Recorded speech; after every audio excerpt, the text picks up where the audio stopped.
Japan में पिछले 30 साल में चोरी नहीं हुई, कत्ल नहीं हुआ, कोई भूखा नहीं सोता। जलजले के वक्त कैंपों में सब कुछ रख दिया जाता है। कोई एक छटांक जरूरत से ज्यादा नहीं लेता। दयानतदारी में दुनिया में पहले नंबर पर हैं। अब सड़क पर करोड़ों रुपए फेंक दें, कोई नहीं उठाता। आप कंधा मारें तो सामने वाला माजरत करता दिखाई देगा। तरक्की और टेक्नोलॉजी में दुनिया से 10 साल आगे जीते हैं। काम इतना करते हैं कि वजीर आजम हाथ जोड़कर आराम के मशवरे देता है। सिगरेट की राख झाड़ने की डिब्बियां जेब में रखते हैं। सफाई इतनी है कि सड़कों में मुंह नजर आए। पाबंदी वक्त इतनी कि 5 मिनट ट्रेन लेट हुई तो पूरी कंपनी बंद कर दी। अखलाक इतना बुलंद कि आप हैरत से मुंह तकते रह जाएंगे। इखलास, मेहमान नवाजी और सकाफत कमाल। मोहब्बत वफा इतनी कि जापानी बीवी पूजा करने लग जाए और आपको इतना खिलाए कि मोटे होने का खौफ तारी हो जाए। चावल की फसल मरगूब ग़िज़ा। एक दफा कहत पड़ा तो 30 साल का ऐसा जखीरा कर लिया कि दुनिया से चावल नायाब हो गए, लेकिन वहां से खत्म ना हुए। जापानी जिसके हो गए बस पत्थर पर लकीर है। निजाम सेहत ऐसा कि टॉयलेट आपको जिस्म की पूरी डिटेल दे दे। 2 नंबरी और बेईमानी का तस्वुर महाल।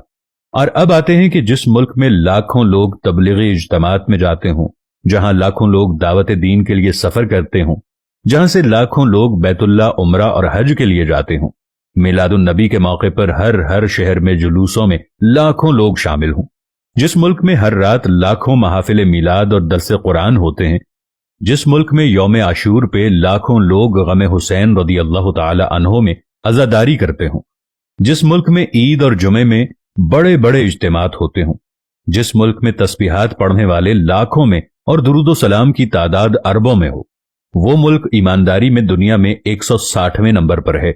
और काफिरों का जापान दयानतदारी में नंबर 1 मुल्क करार पाए तो सवाल तो उठेगा कि हम किसको धोखा दे रहे हैं। हम खुद को धोखा दे रहे हैं या अपने खुदा को धोखा दे रहे हैं? क्योंकि हम दुनिया को तो धोखा नहीं दे रहे, दुनिया हमसे आगे जा रही है। दुनिया तो हर काम में आगे है। हम किसको धोखा दे रहे हैं? जब हमें ये सारी बातें सुनने के बाद समझ आ जाती है तो मालूम होता है कि हम किसी और को धोखा नहीं दे रहे, बल्कि हम सिर्फ अपने आप को धोखा दे रहे हैं। और खुदावंद करीम ऐसा मेहरबान है कि फिर भी हमें रिज़्क अता करता है।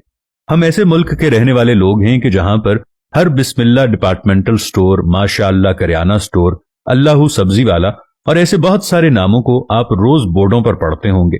लेकिन मजाल कि नमाज के वक्त में कोई अपनी दुकान को छोड़कर चला जाए, क्योंकि माशाअल्लाह जनरल स्टोर वाले को डर होता है कि माशाअल्लाह से कोई मुसलमान उसकी सफाई ना कर जाए, क्योंकि बिस्मिल्लाह सुपर स्टोर वाले को डर होता है कि कोई बिस्मिल्लाह पढ़कर उसके सामान की सफाई न कर जाए। यहां पर सिर्फ मुसलमान नाम के रह गए हैं। पाकिस्तानी कौम सिर्फ नाम की रह गई है। पाकिस्तान का मतलब क्या था? ला इलाहा इल्लल्लाह। हम जापान चले जाएं तो जिन लोगों को हम काफिर कहते हैं, उन्होंने कुरान में से तमाम चीजें ले ली जो हमारी मीरास थी, और हमने तमाम उल्टी चीजें उठा ली जो किसी वक्त काफिरों की मीरास थी।